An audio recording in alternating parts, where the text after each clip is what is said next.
Nice.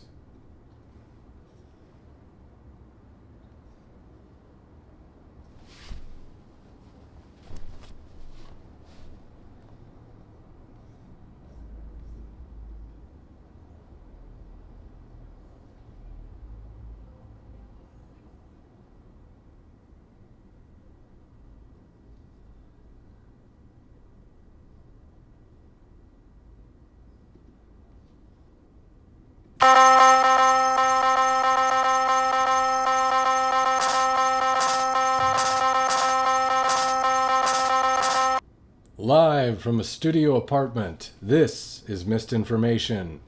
Welcome in, everyone. How's it going? How's everybody doing? Some cool news tonight. Well, some big news just dropped. So Candace Owens, she's been going back and forth with Andrew Wilson, who's like the big debate coach for TPUSA, I guess, currently. He's been challenging her to a debate, and she's been sort of swerving him so far. And then tonight she responded, and she's got some terms of her own, so we're going to go over that. A little bit of a poison pill included in it, so I was just going to break that down. What else is going on? AI is going out of control. They're doing viruses in the lab again. It's not like we haven't learned anything from COVID. So we'll see how that turns out. Not looking good for humanity. And then burrito discussions. That was the other big thing online, like the past 2 days. Has been what should the normal price of a burrito be? So we'll kind of get into that stuff. They pull up the twit. Where does this say? Twitter.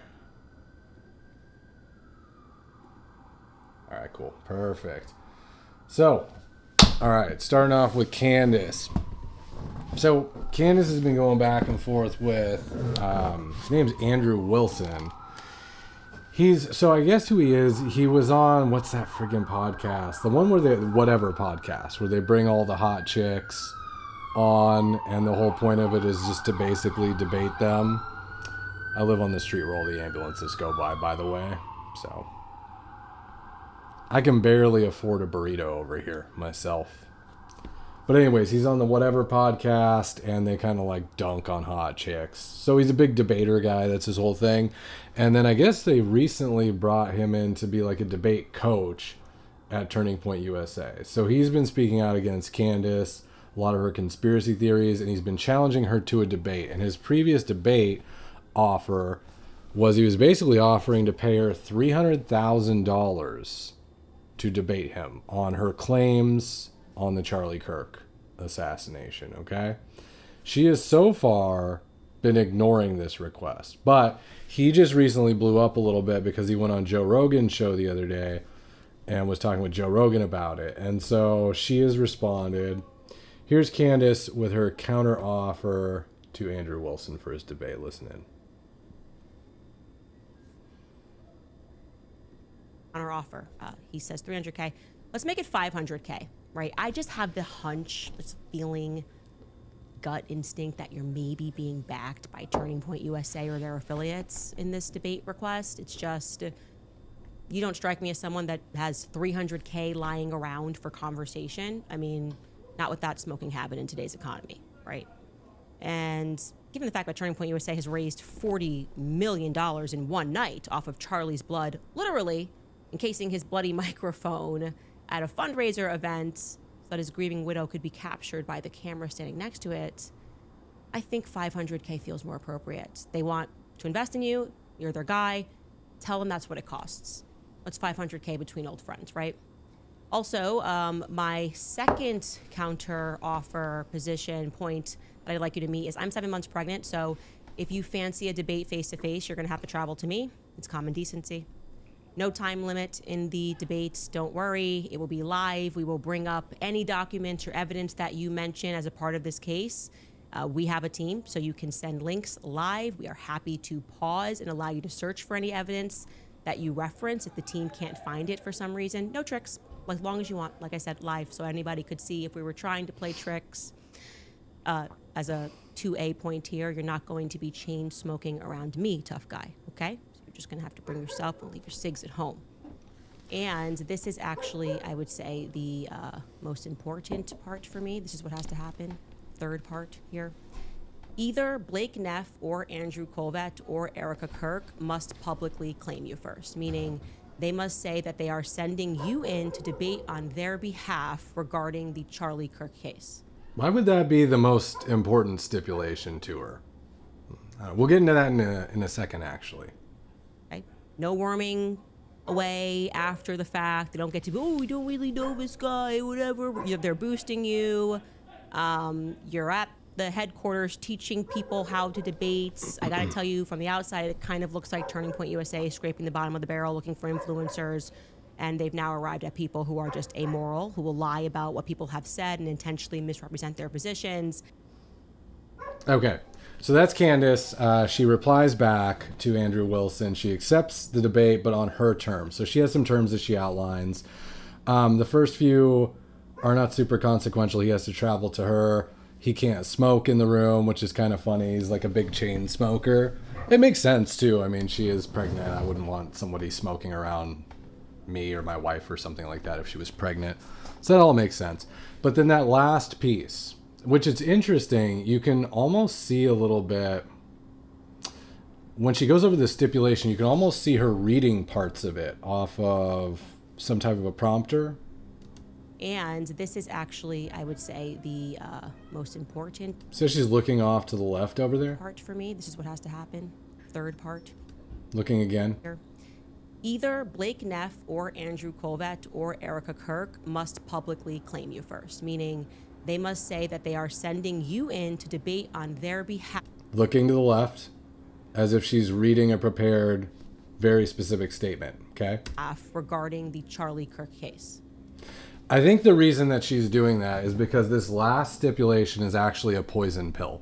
It's designed to make it impossible for the debate to happen. So the reason that she's stipulating this is because for Turning Point USA specifically and Erica Kirk, they obviously, a lot of people have been saying, have some potential legal claims against Candace, okay, for defamation. She's been saying a lot of wild stuff about Charlie Kirk. She's been implying that Erica Kirk's been involved somehow in plotting his murder. All sorts of things that they could sue her for defamation over, right? In fact, she just recently filed a motion to dismiss another defamation claim from, I think it's a security guard that she was insinuating helped to plan the assassination, all right?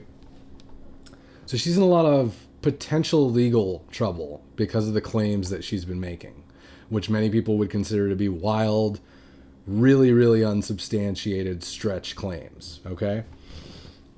If she were to get Turning Point USA to come in and sponsor the other debate participant, Andrew Wilson, their guy, and put up money for him, then what that means is they are now consenting to the public discussion of all of the wild claims that she's making, okay? So theoretically, they could still have defamation claims about prior claims if she didn't bring up any in the debate.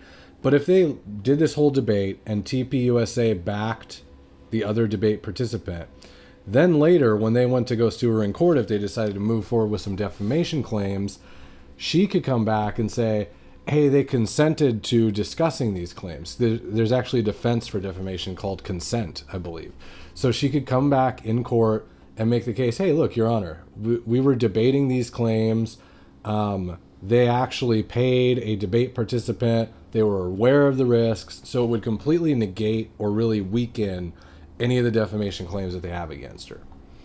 The other option is then if TPUSA wants to really preserve their defamation claims against her, their only option is to then decline to sponsor Andrew Wilson in the debate because they can't lose their legal rights, basically. Because certainly if they agreed to it, then when Candace comes to the debate, all she has to do is just recite almost all of the claims that she's made at some point, and that includes them in this consensual debate discourse, right? So to me, it's pretty clear that the last stipulation is just a poison pill designed to basically get TPUSA to back out of the debate request so that she can then say, I wanted to have the debate, they just wouldn't do it, right? If they consented, which is worst case for her because I don't think she wants to debate these claims, if they consented, it's still a win for Candace because then she goes, well, at least I get to get rid of the defamation claims against me, right? So she set it up. It's really smart, actually. So it's a win-win scenario for her. Either they're going to lose their defamation claims by participating in a debate, or she's going to get to say that they wouldn't take the debate with her. It's pretty smart. Meanwhile, she's, I guess there was a security guard who she had previously made claims, this guy Brian Harple, that he had helped to plot somehow, or she'd insinuated that he had helped to plan the assassination of Charlie Kirk. That guy turned around and sued her. And previously when she was discussing the case, she had said that she was very excited to have him sue her. She would welcome him suing her because she would love for, what's it called? Disclosure, revelation, when they review all the evidence. She really, really wants to see all of the evidence. So she welcomes a lawsuit. You can listen to her right here. This is her discussing it. Sue me. Sue me. I want subpoena power. I want all of your messages. Please do me a favor today on the Charlie Kirk case. I've been clear. I want all of the smoke from all of you. I don't think you realize how real life this is for me. I went back and listened so hard. I was like, girl, don't care at all. Do not care at all. I'm over it. We're in a new time. It literally is God time, okay? Anything. Well, now she is, now that she's actually been sued, she is not interested in discovery.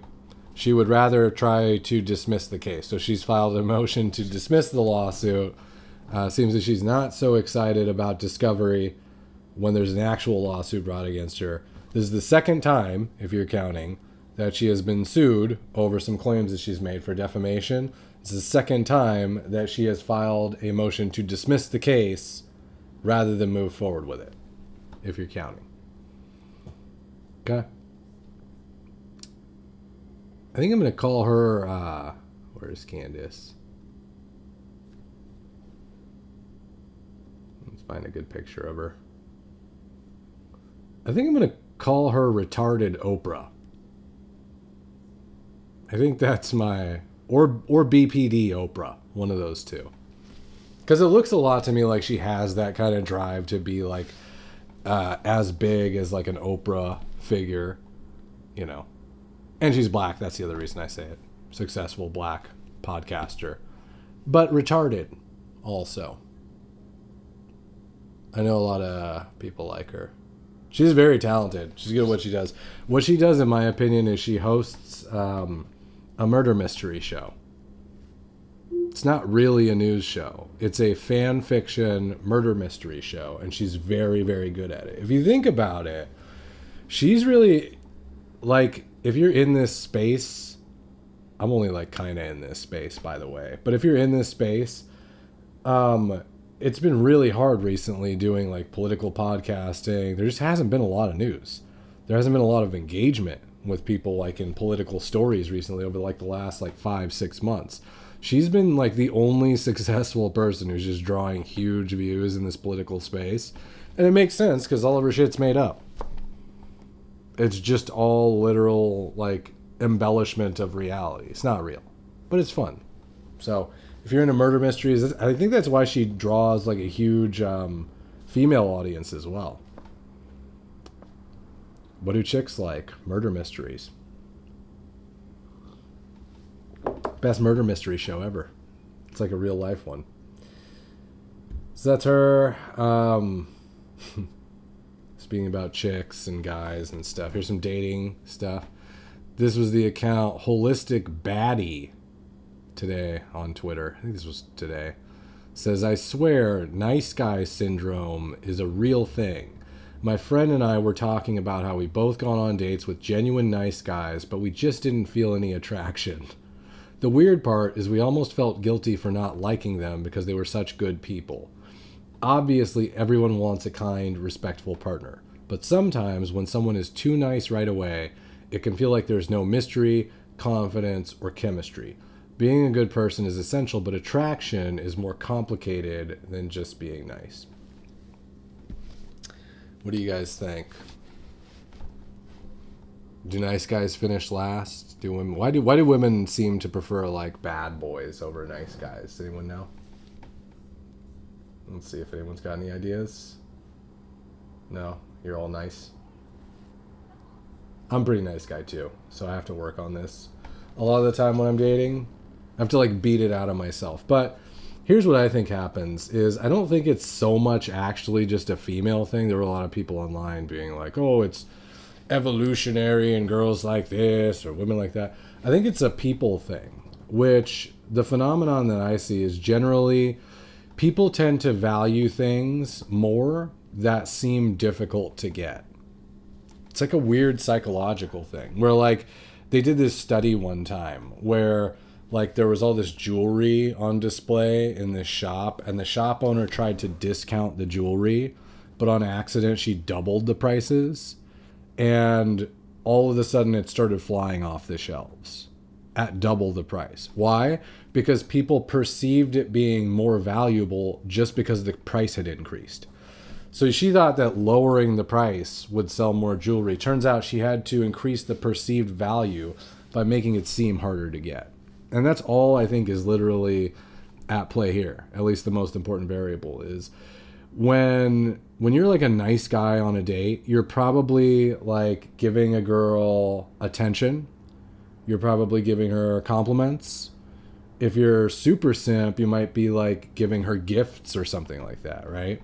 But at the very least, you're giving someone attention who hasn't really earned it yet. You know, you're giving someone like a lot of respect and gestures of goodwill who hasn't earned it yet. So that is signaling to her then, okay, this guy is readily available. He's trying to get me. I know I can have him. Therefore, in my mind, I'm less excited about him. He's less valuable to me, right?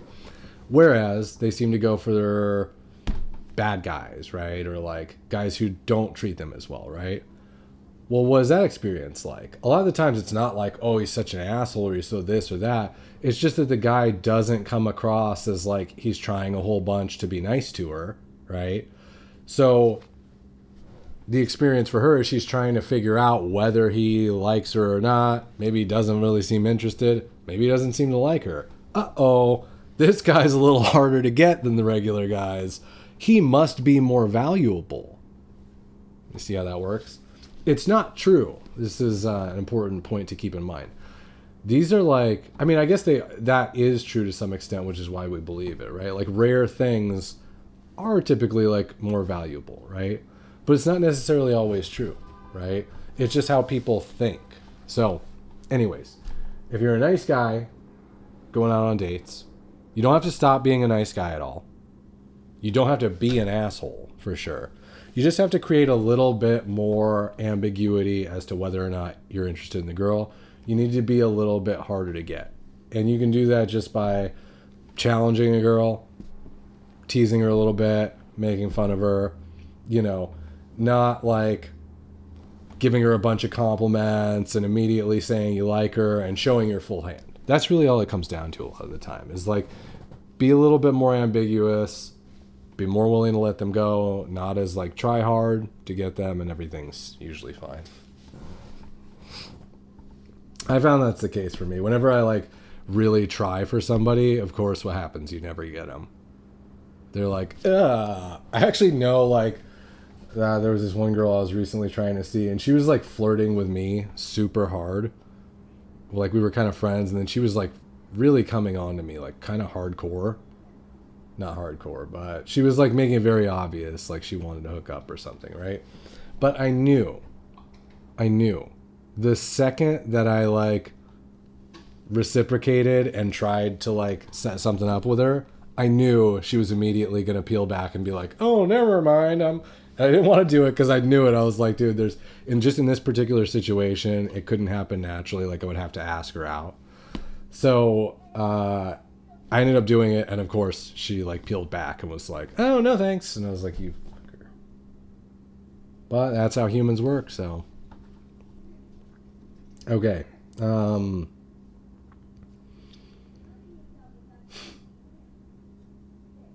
Oh my gosh, we had news today about this is more.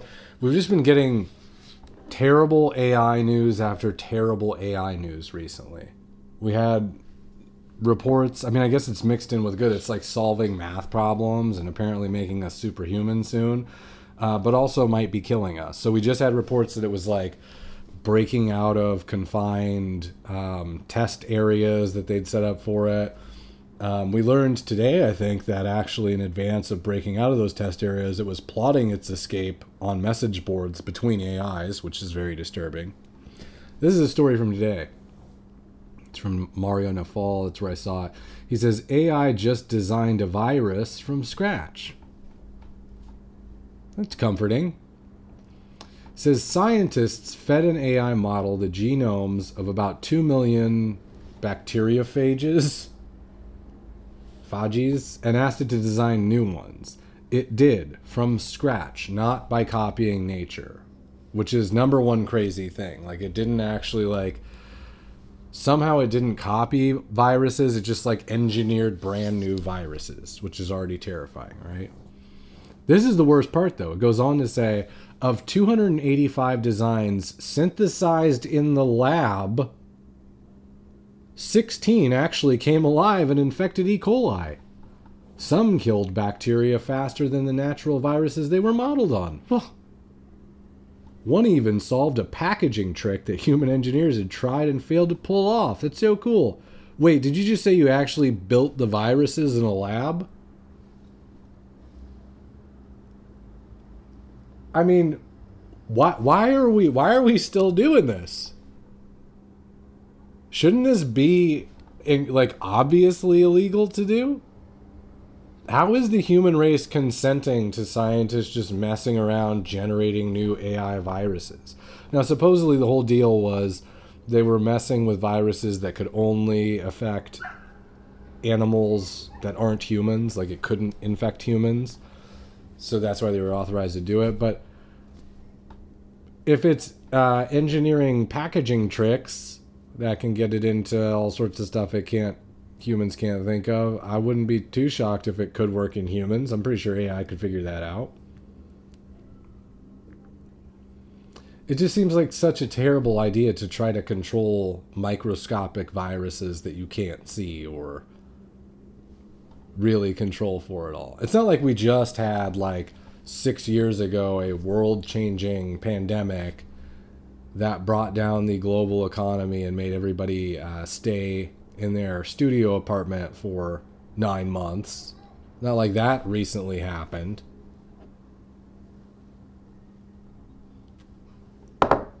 So I don't know. This is crazy to me. I like the idea of modeling. Couldn't you just have had it generate them in a computer? Did you really have to build the viruses? That's insane. But yeah, we're just, every day we're seeing like a new way that AI could potentially kill us.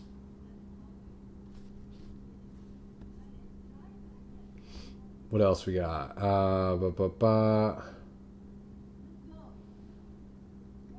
What is this article? Oh.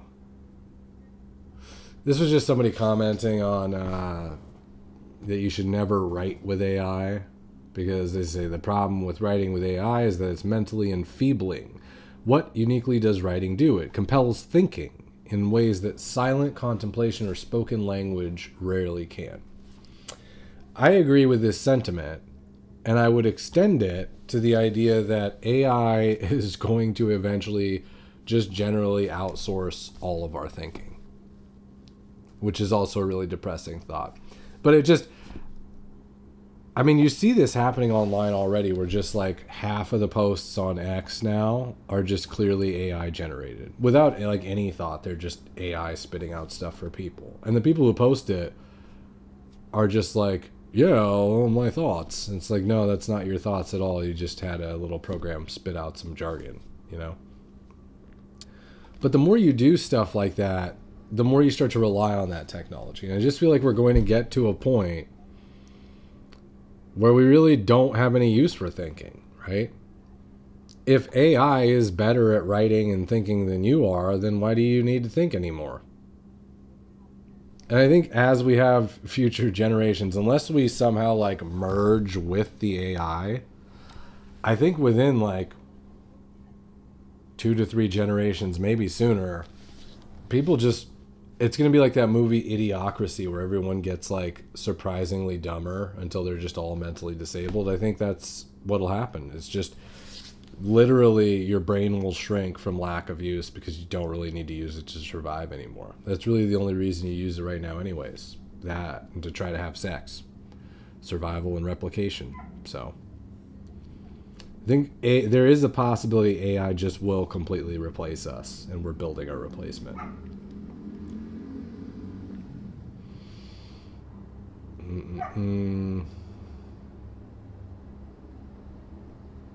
So there's been discussion, this was the other big story for the past couple of days, the burrito discussion, which is basically, I wonder if I have the tweet here, the original tweet.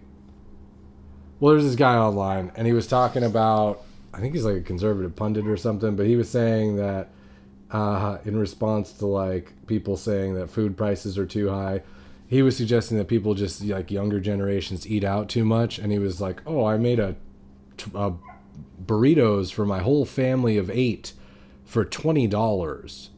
And like that was his whole claim, was like his wife had made these burritos for the family dinner, cost him about $20, meat, refried beans, etc. And then this guy chimed in today, John Doyle. Yeah, I guess I'll go through some of it. He says, I spent hundreds, if not thousands of hours at Taco Bell with my friends eating burritos and drinking Baja Blast when I was in high school. So did I, by the way. I grew up behind a Taco Bell. I'm like 98% double-decker taco with nacho cheese in it. It's in my DNA. It always came to $5.18 exactly. Before I was 16 and employed, I used to literally count change and stuff it all in my pocket. I just checked what it would cost now, and it's like twice as expensive. Not really afraid of being cornered by, are you entitled? Yeah, I am. I do actually feel entitled to the same standard of living that I once had, and that my parents and grandparents certainly had. And I'm certainly not going to be gaslit by the same people who oversaw our decline into just accepting it. Their spiritual leftism is evident. Real men make their own burritos, just as real men aren't scared of crackheads on the subway. Give me a break. I get that you're married and a father, and that's really freaking based, and I hope you enjoy making budget burritos at home, but young people aren't going to accept that they're not allowed to enjoy their youth in the same ways they implicitly understand previous generations were able to. That is a strong point. He says there is an AI's toy barn aisle of these tough love conservative dads who curiously only apply that animosity towards young white men. In the next breath, they praise the immigrants who leech off our country for just wanting a better life, even romanticizing their work ethic because they keep seeing them in construction vests. The CPI, Chipotle Price Index, does actually matter regardless of how you'd like to stomp your feet. Fortunately, Trump and Vance are aware of this fully, and in particular of how to actually address these concerns properly.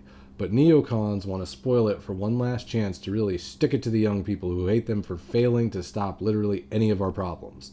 Enjoy it while you can, I suppose. So, I mean, he has some good points. I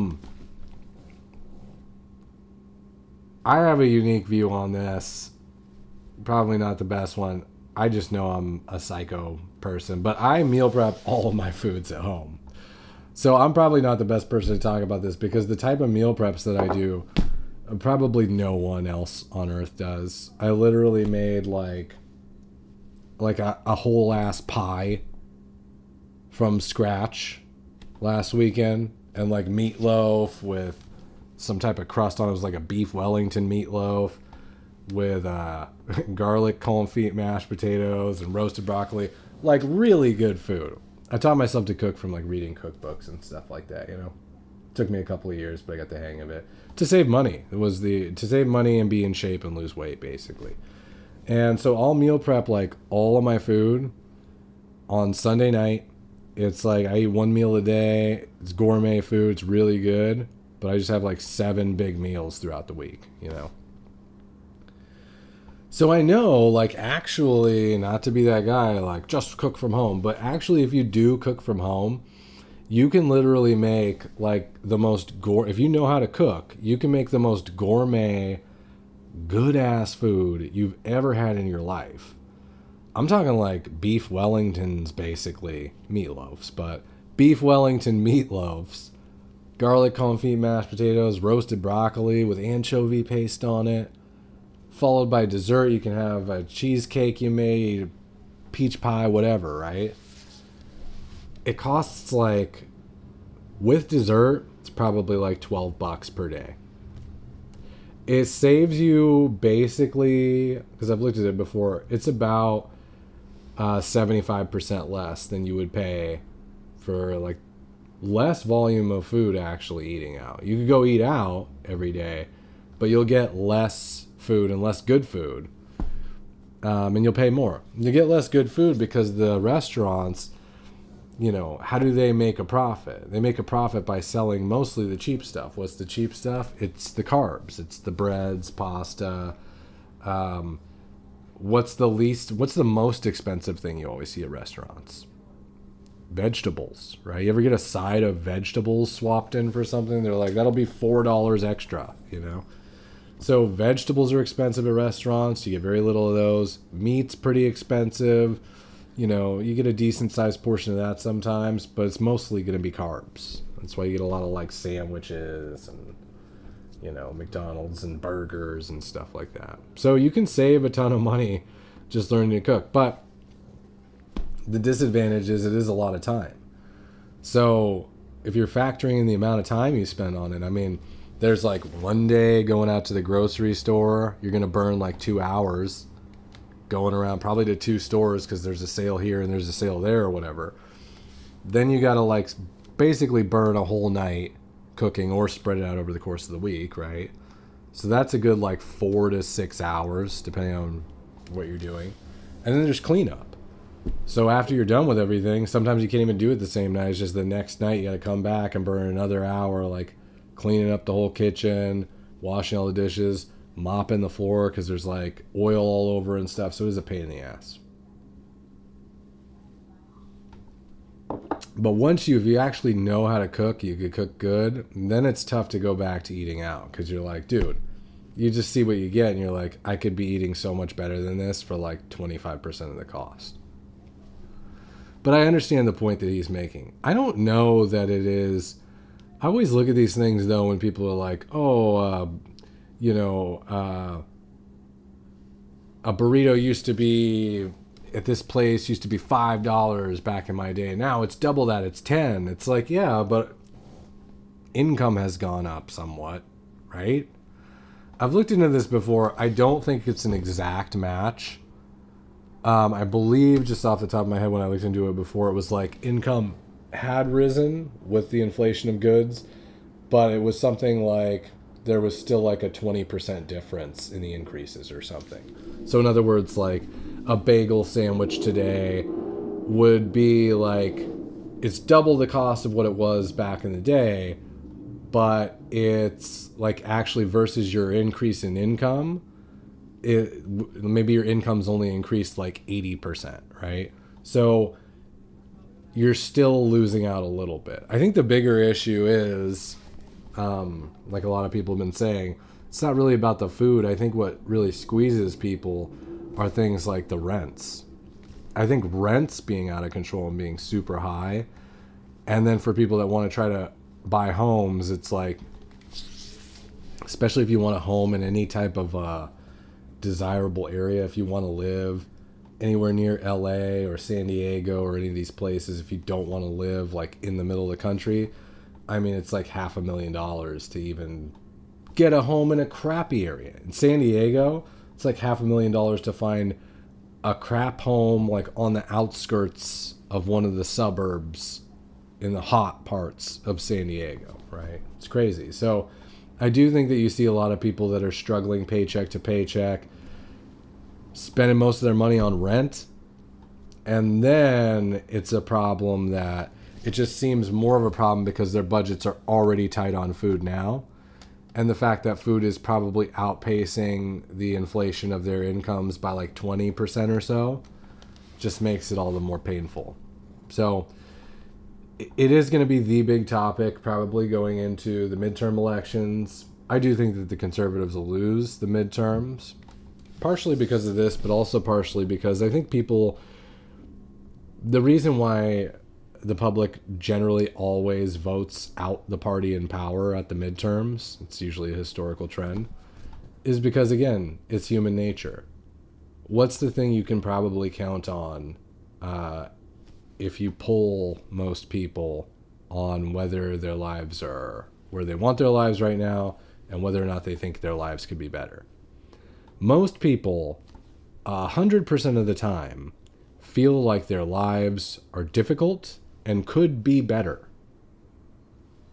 Kind of part of the human experience.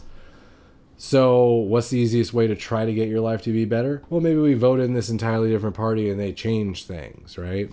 Doesn't matter. To me, I look at it, I'm like, it wouldn't matter if the Democrats were in power and the conservatives were the insurgent party. People would still be, it doesn't matter if it's burritos or something else. People will still be looking at their life going, I don't know, it could be better. And they'd probably vote for the other side. But yeah, this is not helping. Democrats are obviously, has been really weird recently too, where Democrats have been awfully quiet, don't you think? We didn't see, I think this was the first summer in like, I want to say maybe 8 years or something, where there hasn't been at least the threat of like a huge protest, outbreak, uprising from the left. I mean, you usually see that, the summer of love, like every summer, it's like, against racism or for gay rights or for abortion rights or for some type of a cause. And they've been really quiet recently. And I think the reason is the Democrats know that they don't really need to do anything other than just keep saying affordability, affordability, affordability, affordability, and they'll probably win. And the more that they create drama at this point in time, people are just over it, and it makes them kind of look like crazy. So I think they're staying away from that as much as possible.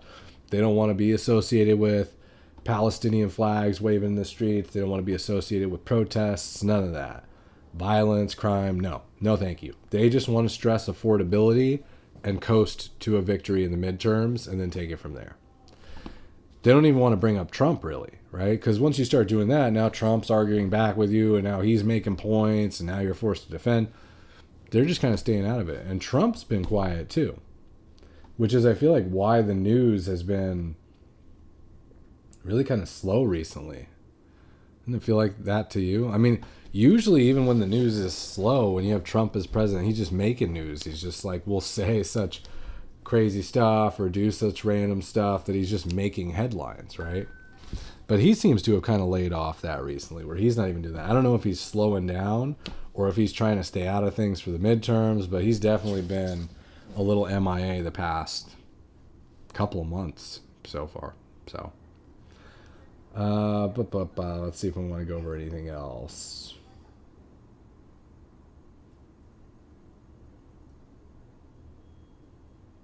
Yeah, that's pretty much it. Just going over the Candace stuff. This was kind of an incredible story, just a random story from today. I guess they found some society in the Amazon rainforest. They previously thought this area was uninhabitable. If this friggin' thing will load. I guess this was previously thought to be like an infertile part of the Amazonian rainforest. And they just uncovered all these structures, like ritual structures, from a civilization that lived there 2,500 years ago. That was larger than Rome. That disappeared also.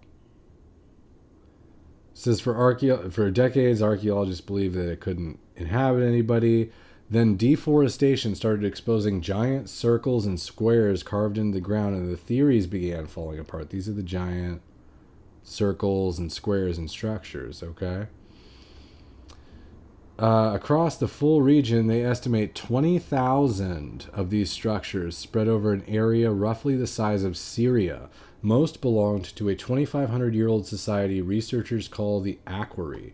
Its peak population is estimated at 1.25 million to 3 million people. It says the city of Rome had roughly 1 million. So while Rome ruled the Mediterranean, this supposedly impossible forest society may have supported 1 to 3 Rome's worth of people, which raises the obvious question. How did a region archaeologists thought was infertile feed millions? It turns out this part of the Amazon has unusually fertile soil, and they grew maize and squash while actively managing the surrounding forest. Okay. My question is, why? How'd they go away? It says here, then around 850 to 950 AD, their ceremonial centers were suddenly abandoned, and researchers still have no idea why. Like, what the fuck? Maybe they invented AI. Maybe we just keep inventing AI, and then it just destroys us when we try to synthesize a virus in the lab, and then we just start all over, and 2,000 years later we reinvent AI. Maybe that's what's happening. Possible. Anyways, cool story. There's the Amazon people's mystery as to why they vanished. I'll be back tomorrow night. It was a good show. I'd say 7 out of 10. And we'll be back for more soon.